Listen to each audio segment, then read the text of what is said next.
And then I hear him behind me yelling, "Take your shirt off!" And I was like, I know he's not talking to her. So, or maybe he was. I don't know. So I was like, it's gonna happen. I need this cooler. Sleeping, all of a sudden we woke up and we're like, it's collapsing on us. It started snowing like at 3 o'clock in the morning, and it snowed so much that it was collapsing down on us. So we're pushing snow off of us, and we get up in the morning and there's elk everywhere. I mean, we literally just kind of got out and they're just all around us. 3-year-old bucks are the ones that give mule deer a bad reputation. They don't go nocturnal. They're always out. You can hike, and some of them are pretty nice. And some are pretty easy to kill. Yeah, they're pretty easy to kill. And you know what? If any of you are out there going, oh, you haven't hunted whitetail on public land, you don't know how hard it is. You know what? You're right. I don't. But I would put any 5-year-old mule deer in a unit that gives more than just a few licenses against any buck in any deer herd out there. On this episode of Gritty Bowmen, we're back with Cory Miller at xXx Archery Shop, and he tells us about some of the cool new products he picked up at this year's ATA show in Kentucky. If you live in the Northwest and you've never been to the xXx Archery Shop, you should go there. Cory has a cool indoor electronic chute for you to play with, and he's a limited distributor for Kifaru, so he has pack frames in his store that you can try on with an 85-pound bag of cement to see how it carries. And Cory is very knowledgeable about all things compound bow, backpacking, and hunting. Stop by and say hello. If you like the show, please go to our website at grittybowmen.com and subscribe to this podcast and tell your mates and pals about us. Do us a favour and please take a moment to leave us a rating or a review on iTunes or on our YouTube channel. Send your questions and podcast ideas to grittybowmen@gmail.com. If you're listening to this on iTunes, you can see the video version of this podcast on our website at www.grittybowmen.com. All right, folks, welcome back to the Gritty Bowmen podcast. We're here at xXx Archery with Cory Miller. We just got back from the ATA show, a couple weeks back, maybe? Yeah, it's been a couple weeks. Yeah. Took a little longer to get home. Yeah. Both of us were actually stuck there. We spent some time in the town of Charlotte, that's right. Yeah, we had wings. barbecue. Those wings were good. Yeah, not too bad. I'm not a big chicken. It's red meat all the way. Yeah, I just don't like slimy meat. You're just a salad kind of guy, aren't you? Yeah. And I'm really just pretty much more Doritos and ice cream. Snickers, Diet Dr. Pepper. Yeah, we're recording. And we're going to go ahead and, I wanted to, you got the tour. I was actually doing interviews, stuck in the seat pretty much the whole time, and I missed out on some of the new products that came out. So I just wanted to take a little time to go over some of the cool new gadgets that came out this year that got your attention. Yeah, there wasn't, I don't know if there wasn't a ton of new things, a lot of improved products. And being in Oregon, because we don't get to play with an expandable, so there's a lot of booths that I just keep on walking by because some of that stuff we can't use anymore or ever have been able to, I guess. But, it's fun to go put your hands on things. You see them in the ads or in a magazine and go, that looks kind of cool. But until you actually put your hands on it, you can say, that's really not that cool, or that's a lot better. That is a lot better than I thought it was. Yeah. All right. There's a couple things that that I brought in that were different. Well, one, start off with the bow. This is a new Pse Carbon Air. It's a new bow from Pse this year. Weighs 3.2 pounds. Carbon fiber. All hand laid. Problem is, right now, it's trying to get them. They're in high demand, and because of the process that it takes to build these, they can only produce so many a day. Very, very smooth, very quiet bow. IBO is 340, so just kind of a perfect package. Not too fast, not slow, very light. I love the grip. What they did on this bow, very squared off. So when you come to full draw and it breaks over, that riser just stops and You like that? acquires the target that much quicker. Yep. You get too rounded of a grip, and that bow as it breaks over can kind of wiggle a little bit more. But I'm excited. I'm going to actually head out to Texas here in a month and go hunt some javelina. So I'm going to try and shoot one with the carbon bow and one with a stick. So I got the old recurve out. And this bow, what does it retail for? $14.99 is MSRP.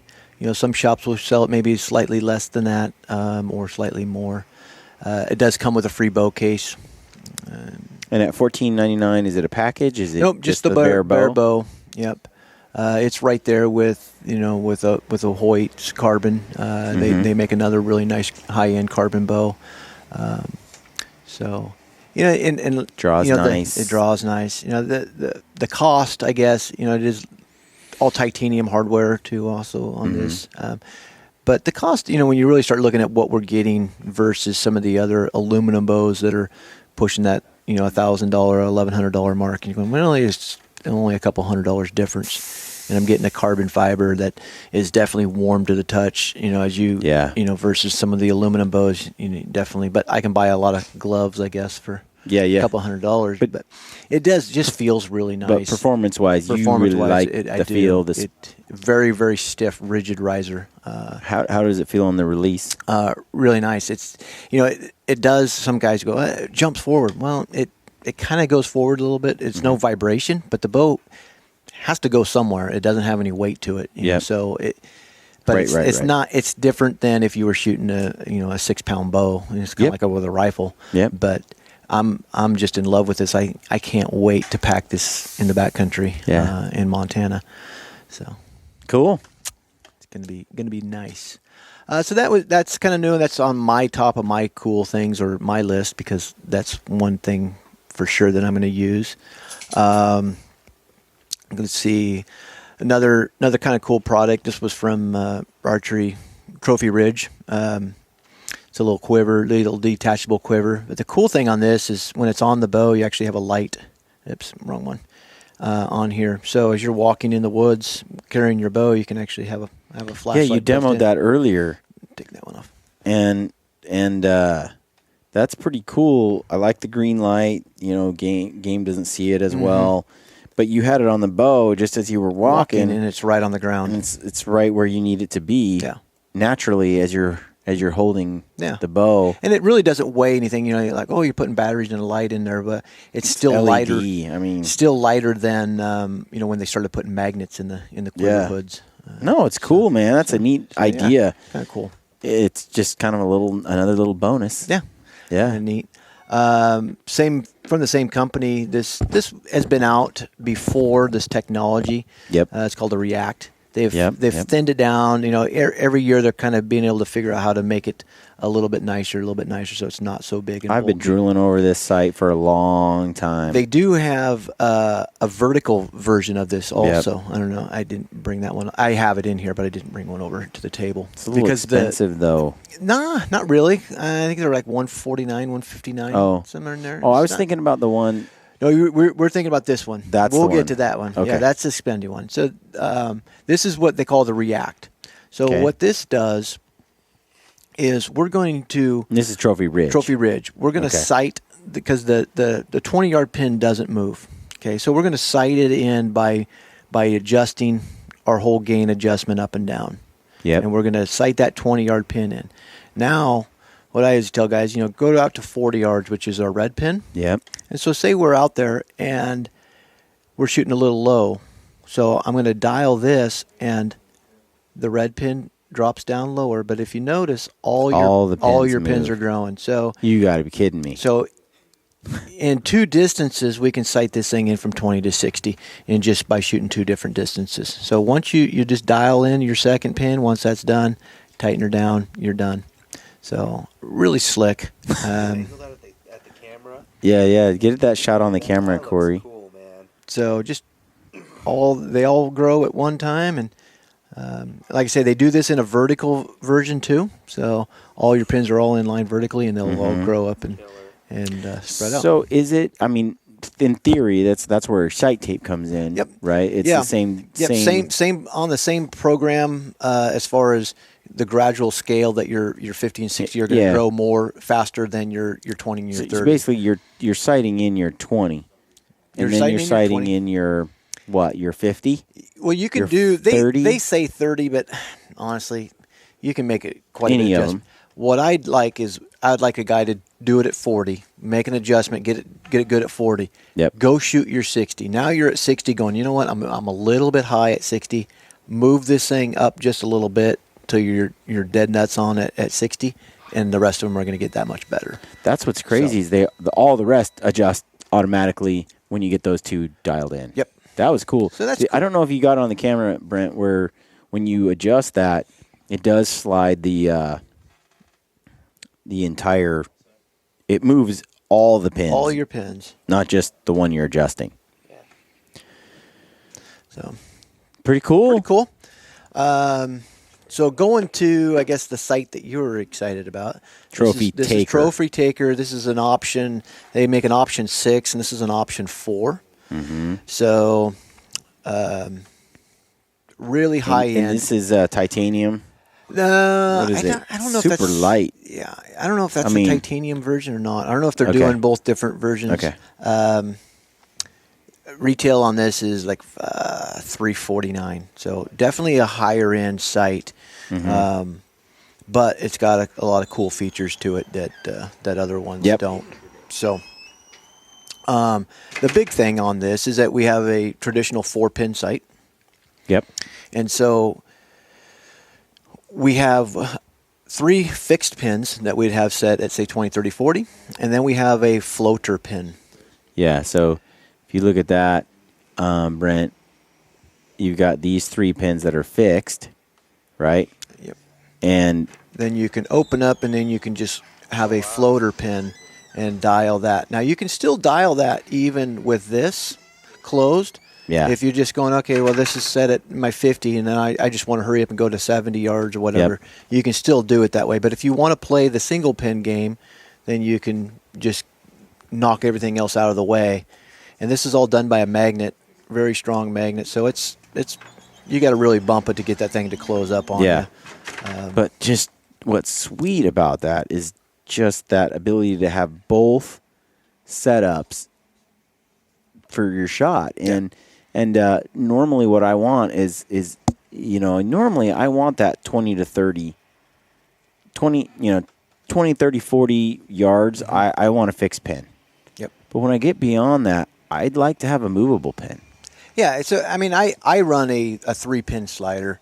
Last year, I like that. I have black gold, yep. and it has a 3-pin slider, and then all 3 pins move, and that you can select the pin that's your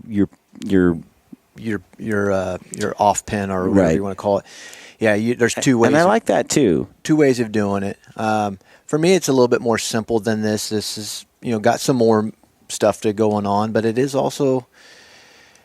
If I'm just going to go shoot 3Ds, I can open this thing up and really just aim with that one pin and not have the clutter. Now, hunting-wise, I can kind of keep it closed and hunt with more of a fixed pin situation. And then all of a sudden I said, oh, yeah, secondary shot at 75 yards. I can dial that pin and just leave it closed.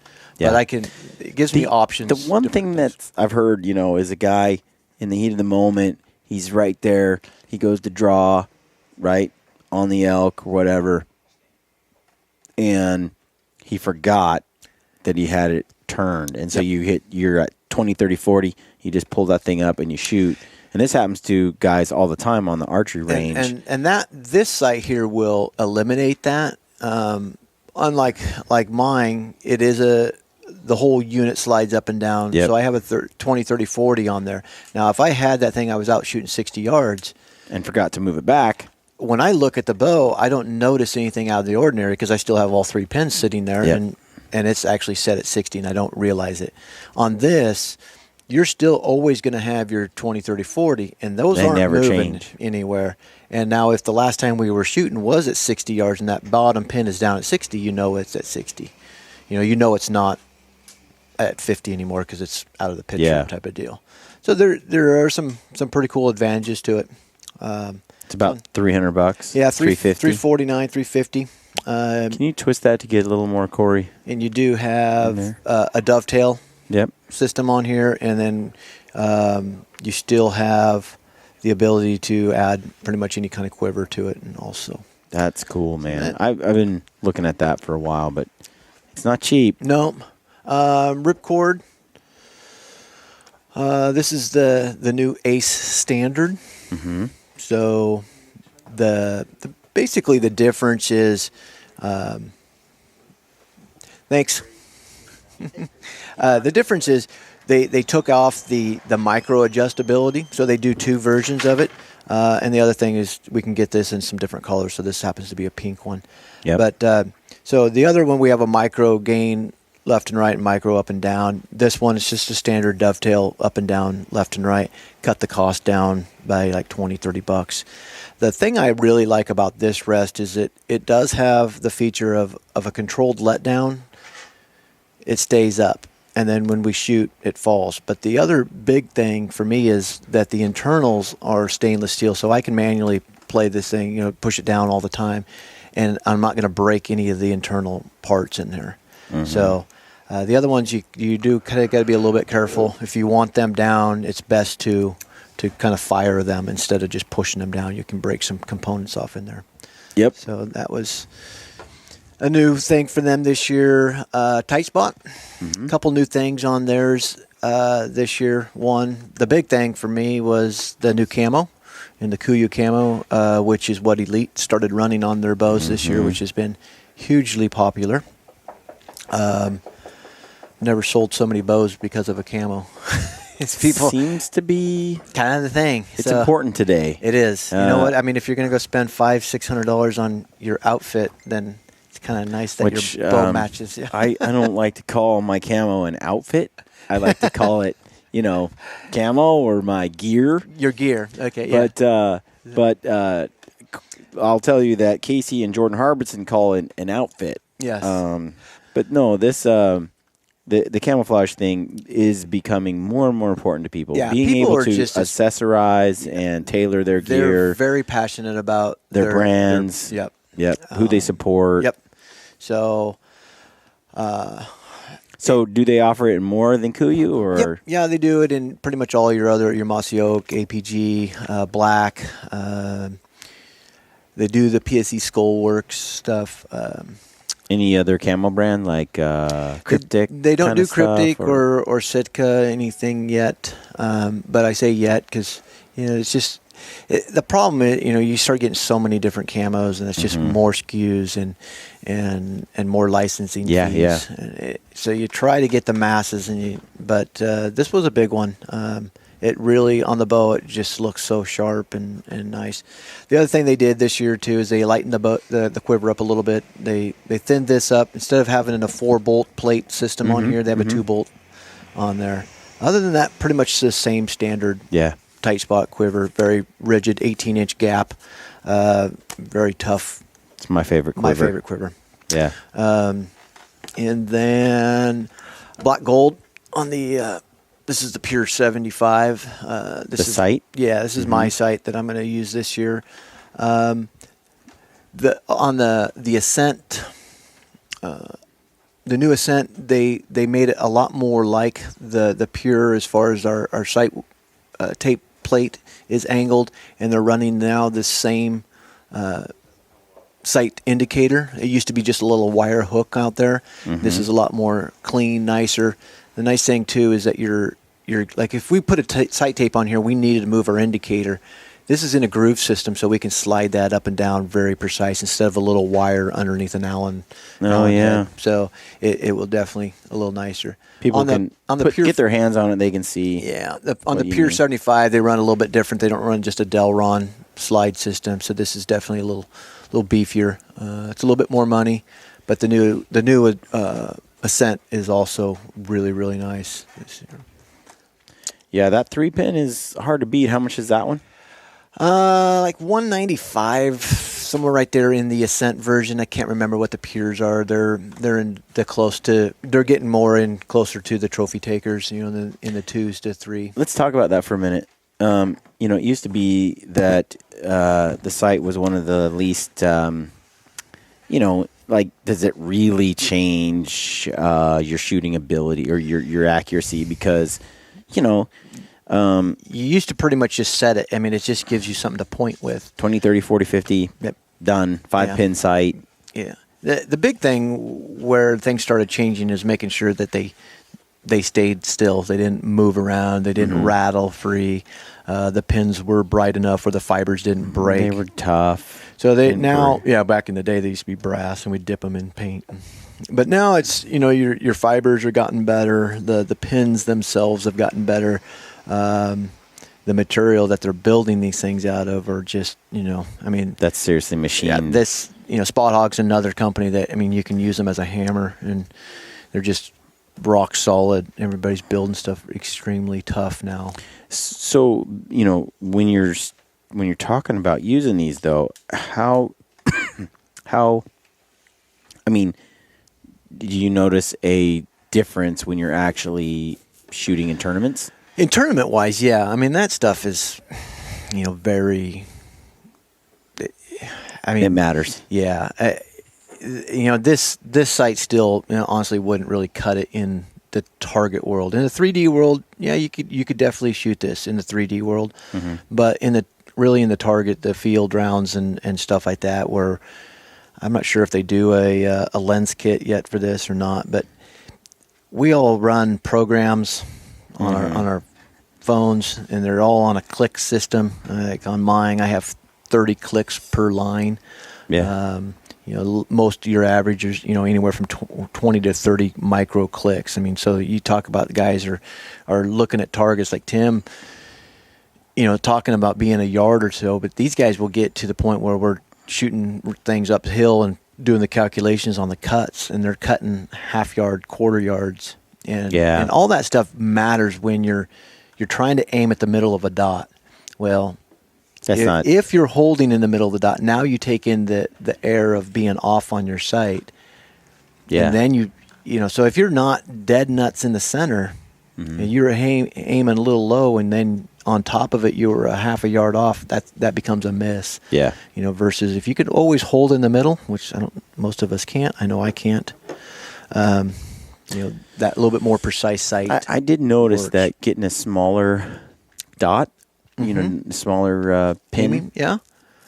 And then having and I did like it vertical, so it didn't obscure the view of the target for me. And I'm shooting a really long shot, and I've got that vertical pin. And that's a trust issue, really. What are you saying? Well, no, it's a lot of guys, especially like indoor, who shoot pins, they shoot a very big pin, even though we're trying to shoot a little teeny dot. Yeah. They shoot a big pin. They cover up what they're trying to shoot. Yeah. And other people, they want to see what I want to see what I'm shooting at. What I'm shooting at. So when I shoot at a 3D target, it doesn't bother me nearly as much. But when I'm shooting at a target and I can't see because the pins, it bugs me. You, and so you start trying to move out to see where the dot is. The dot hasn't never moved. That thing's not moving, so it hasn't gone anywhere. It's not going to go anywhere. So just cover it up. It's not going to run away. Yeah. It's stapled to but the sometimes to the when I cover it up, I can't see because of the pin. I can't see if I'm far enough left or right on what I'm shooting at. Well, but you're still putting a dot on top of a dot, so you should see if you're coming over left and right, you'll see more of the dot now. Yeah, but if I go left, I could drift left and not. If you're using a side post, yeah. That's what I'm talking about. Sometimes it's. But like I say, it's a trust issue. One thing about bigger pins, they show less movement. So you don't see that, for me to watch a little pin move around inside of something versus me just kind of hovering over it and almost like closing your eyes. So for me personally, on my target stuff, I don't shoot any aiming. I think you're right, though. Most of what I like about a certain sight is in my head. It's everybody's different. Like for me, I shoot one psychs me out, one doesn't psych me out. One makes me think I have an edge. When really, it's not making that much difference. A hole, basically. I have two lenses, and one just has a hole cut out of it, and they're two different colors. So I look at a dot, and I just look at it through this little teeny hole and stare at the dot. So what's nice about that is the dot never moves because it's anchored down, but my pin or my house just kind of floats around it, so I don't really see movement. Yeah. And that helps me relax and come through a shot versus watching a pin go when it's dancing around. That makes me nervous and I can't come through my shot nearly as well. Yep. So, and other people, they like having that control and knowing exactly where they were. Yeah. For me, I don't. I like just staring at what I'm trying to shoot at. But other than that, there's a couple new broadheads out in the expandable world now that Washington went to expandable, so we're going to be able to get some of that more in. Grim Reaper had some really cool broadheads that I was really happy with and brought those, and we're going to bring those in. They make a 4-bladed mechanical. I don't know if anybody else does that, but it's really cool on how it worked. You had 2 big blades and 2 smaller blades. The big blades are going to hit first, and when they open up, it releases the spring and allows the other 2 bleeder blades basically to come right on out. Really, really nice. And then they also came out with a fixed head, so I'm excited about that because we have to shoot them in Oregon here, and they make it in a 100, a 125, and a 150 grain. So that 150 grain, and it's a 4 blade. I think it's an 1 3/16 cut. So it's not this big monstrosity of a fixed head, but it's a nice size head, but it weighs a lot. So I'm excited about that because I like a lot of front of center. Trying to think of some of the other cool things. There were some, like the vapor cigarette things. Yeah. I have a wind detector now that's like that. So you just push a button and it shoots out a vape. Oh, wow. And that was kind of cool. I mean, it was really, instead of shaking a bottle and poof, and this little cloud just went, it was kind of neat. So that was something I could new. see that being pretty useful, actually. Yeah. Hopefully it doesn't smell like those things. That was the thing. They're like, we can put different flavors, and this one's apple. And I was like, it kind of smells perfumey to me. But if they can just do a neutral, no scent or odorless of some kind, something smells like dirt or something. But because the other stuff, it does these too perfumey. Trying to think of what else was kind of cool. I missed out, man. I missed out on all that. A lot of a little bit of new camo. Packs. There's so much to see there that I was out and about for 3 days and I didn't see everything. Yeah. But you get stopped and talking to people and talking. Do you? Are you going to get some more Kifaru gear inside the shop? Yes. Yep. And that's just hard, financially. It's a lot of money, and trying to get it in, and then trying to figure out what people want. But actually talked to Aaron a little bit earlier today, and he's sending out some samples and stuff like that. So we'll get a little bit more stuff in here for samples. At least people can put their hands on some stuff. And you're going to the Sportsman Show, and you're going to have some gear there. Yeah, we're gonna have some of that gear there. Portland Expo Center, which that's next weekend. February 10th or something like that. So yeah, we'll have that. I got some really good deals on some Bowtechs. Went down to the factory and got some of the closeout stuff, and so guys can save a lot of money on last year's version of some bows. Sweet. Some fast bows, some light. You'll have bows. some Phelps stuff Phelps, there. yep. Jason's going to be in the booth again. He's got two new calls, or at least one. Casper. Some new calls that he's going to show off at the show. So excited to see those. I got to try and figure out whether or not I'm going to go to the elk calling contest. Are you going to go? No. Why? You could go there and film Jason. This isn't at Portland. No, this is over in Bend. Oh, what's the date on that? February 20th. It's Oregon. That's not far. Oregon Bow Hunters, Oregon State Blueface Indoor Tournament, and then they have the Oregon State Elk Calling Contest. That'd be cool. And they have some pretty good sponsors this year. Like Cabela's is stepping up and giving some good gift certificates and money and stuff. And it was fun last year. We had a good time. Jason didn't win again. He's getting close. But he was saying he wasn't sure if he was going to even compete this year. So he's still hurt from the Worlds. Yeah, he didn't like how that turned out. That seems that's like the thing, though, with with a bit arbitrary, that whole. Well, the thing about elk calling contests, it's always, you don't really honestly know what that judge behind it, if he wants to hear a finessed bugle or a big, loud, mean, grunty, or and it seems like they're all often, good. Yeah, more often than none, they like big, deep, growly bull sounds, and that's where it hurts me. I'm a little bit more finesse, so I think my cow calls are really, really well, but I, for some reason, I can't get the big depth that like Jason can get, or some of these other guys can get with their calls. Corey Jacobs and Dirk can get big and loud. But well, dude, I'm just gonna say thanks for doing this and talking to us. Yeah. And for those that live here in the area in Washington, Oregon, come California, up here to Idaho, Montana, wherever, all over the U.S. Make the drive. It's nice. Get here. It's Rainier, Oregon, big town. And check out the shop. Cory can help you out with all your, anything bow related you got questions about. And then you've got some Kifaru gear in here. Yep. And guys can try it on, put in the weights, wear the pack around. Yep. Yeah. Gonna go over. That's the cool thing with the Kifaru is that you're not stuck.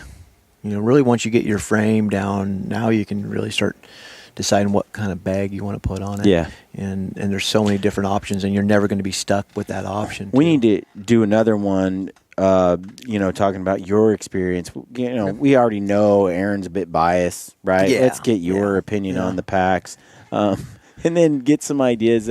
You used some shelters. You got I did. I used the sawtooth, and we had some great stories with some critters. Yeah. You got a little skunk visitor. Skunk came in on the first 2 nights, and that's what the brilliance of a floorless shelter. Well, when we talked about going floorless, we're thinking bugs, snakes, maybe a spider here or there or something, or a pack rat. Yeah. And when I first heard that rustling of the papers, I thought, gosh, dang, pack rat. And I got my flashlight, and at this point, he was outside the shelter, and I could see him. And I'm like, oh my God, it's a skunk.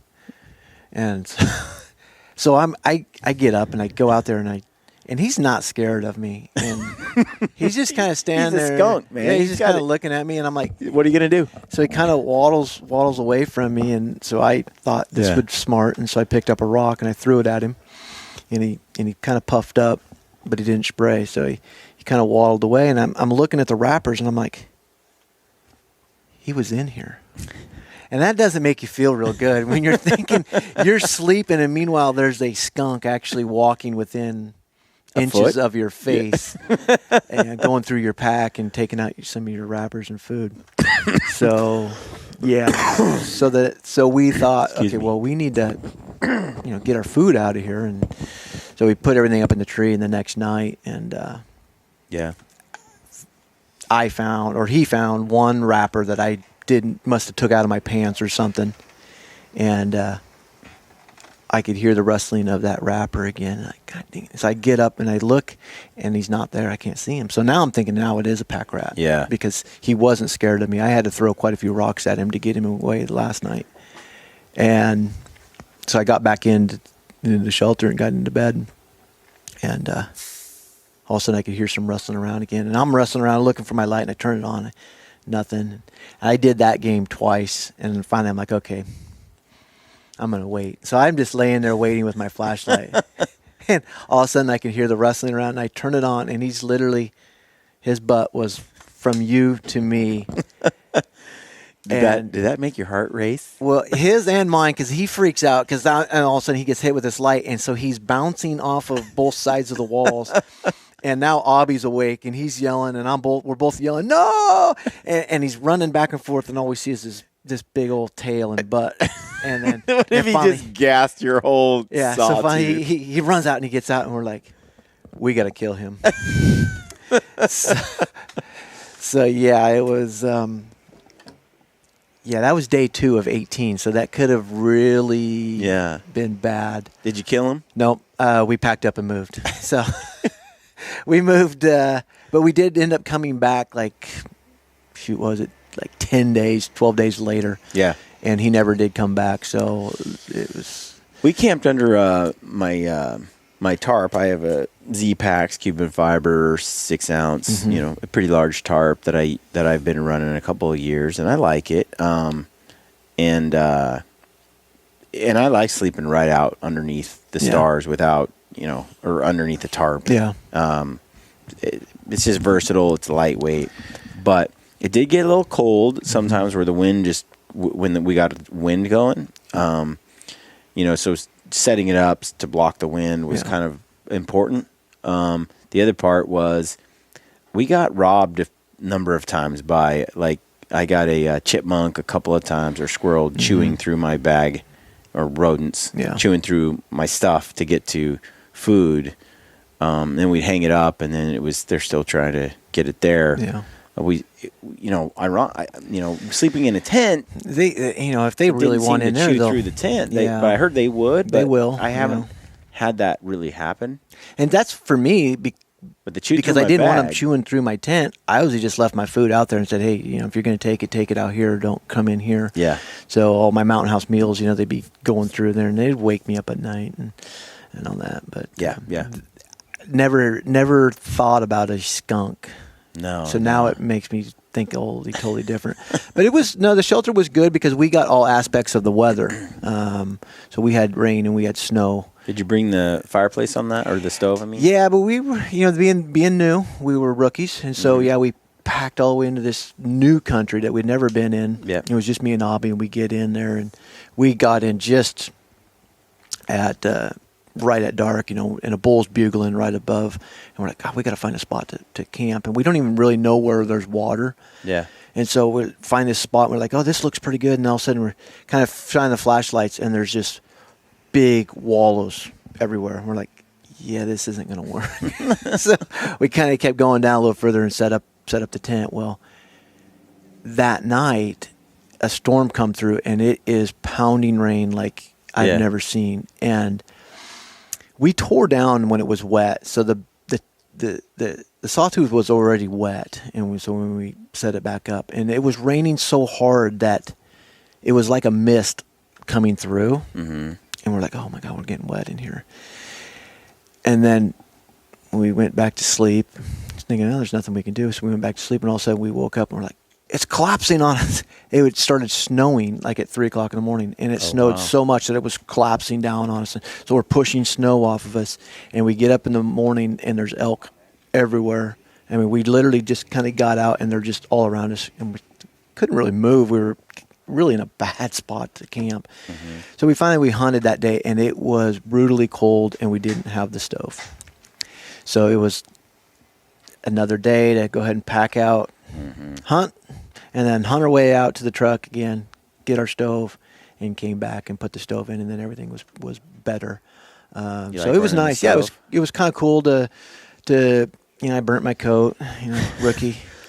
That's the downsides is you can burn some stuff, but it was nice to hunt. I mean, there was a picture. Nice to dry your gear. Yeah, a picture that I posted on Facebook of Obby sitting underneath the tree, and we're working this bull, and this storm comes through, and you can hardly see his bow. He looks like a dead guy sitting against this tree, just covered in snow.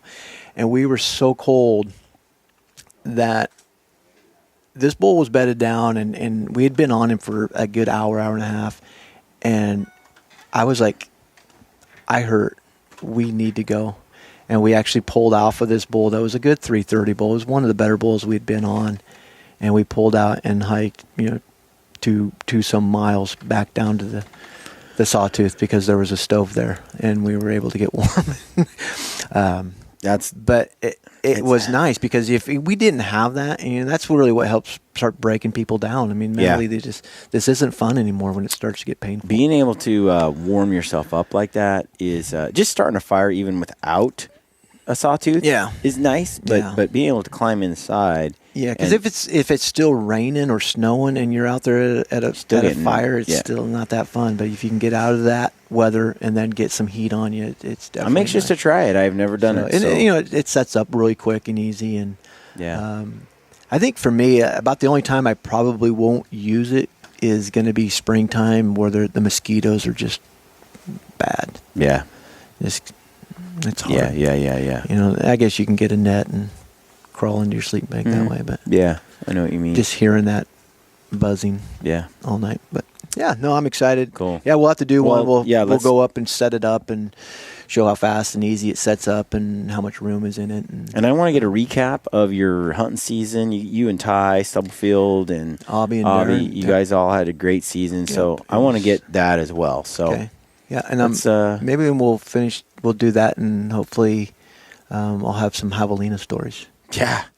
I'm going to call them. Have you ever seen people calling them? It's like they charge you. So I'm thinking if they get within like 5 feet, I should be able to hit them with my recurve. So we can shoot two. So I'm going to shoot one with the carbon and then, like say, one with the stick, and at least try. And that's cool. So that'll be fun. Yeah, that'll be fun. All right, man. Cool. Thanks. Thank you. Appreciate it. Stay gritty. Okay, gritty friends. I hope you enjoyed that podcast. If you did, please take a moment to leave us a review on iTunes, Podbean, or Stitcher. We love reading your reviews. And connect with us on social media if you're on there. Look us up on Facebook and Instagram, and take a moment to subscribe to our YouTube channel so you can receive notifications when we upload new videos. We've got a sweet deal with Mountain Ops. You get 20% off on all Mountain Ops supplements, combo packs, and apparel when you type in the word gritty at checkout. If you're a hardcore elk hunter, or you want to be, go to the Elk 101 website online and check them out. Our friend Corey Jacobson is killing it with some of the best elk hunting information and entertainment on the web. If you haven't heard, we're doing a huge gear giveaway to try and grow and expand the gritty community on Facebook and Instagram. I asked a bunch of friends to pitch in on this gear giveaway, and they all came through with some awesome stuff. Our friends at Kifaru, Rockslide, First Light, Phelps Game Calls, One Shot Gear, Mountain Ops, xXx Archery, Blacktail Outdoors, and Is It September Yet are pitching in some sweet gear for the giveaway. We'll announce all the details in the next few weeks. All you have to do to be entered to win is like our Gritty Bowmen Facebook page and follow us on Instagram. All right, friends, let me leave you with one other quote from Theodore Roosevelt, who said, "It behooves every man to remember that the work of the critic is of altogether secondary importance, and that, in the end, progress is accomplished by the man who does things." We all have a choice. We can be people who do things or people who criticize the work of others. It's pretty simple, really. Get out there and do your thing. Good luck on your hunts, and stay gritty.